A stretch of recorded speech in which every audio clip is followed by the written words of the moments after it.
ডিনারে আপুর বাসায় কি মজার খাবার খেয়েছিলাম তাই নিয়ে থাকছে আজকের ব্লগ। আসসালামু আলাইকুম এভরিওয়ান, ওয়েলকাম করছি আমার নতুন আরেকটা ব্লগে। কেমন আছেন সবাই? আশা করছি ভালো আছেন। আমি খুব সুন্দর একটা গাউন পরে নিয়েছি আর সুন্দর করে রেডি হয়ে চলে গেলাম আপুর বাসায়। ফার্স্টে আপু থাই স্যুপ দিয়েছিল, থাই স্যুপটা অনেক বেশি মজা হয়েছিল।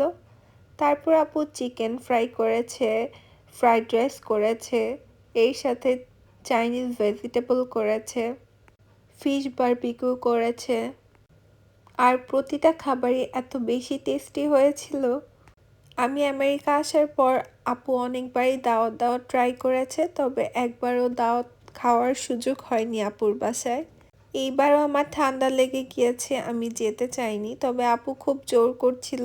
একবারও এই পর্যন্ত আপুর বাসায় যাইনি এখনো, তাই জন্য।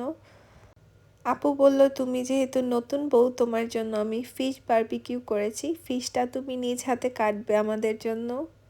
তাই মাছটা আমি কেটে নিয়েছি। আর মাছ বারবিকিউটা যে এত মজা হয়েছিল সেদিন, আর আপুর প্রতিটা খাবারই মাশাআল্লাহ খুবই মজা হয়েছে সেদিন। আর এইটা ছিল একটা ইউরোপিয়ান ডিশ, এটা যে কতটা টেস্টি হয়েছিল তা আমি বলে বুঝাতে পারবো না।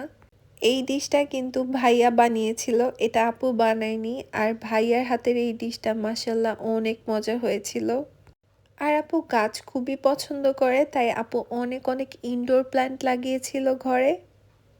আর আপুর বাসায় গিয়ে দেখি ছোট্ট একটা আনারস ধরে আছে গাছে। আমি তো ফার্স্টে প্লাস্টিক ভেবেছিলাম, পরে আপু বলল না, এটা প্লাস্টিক না, এটা নাকি রিয়েল গাছ।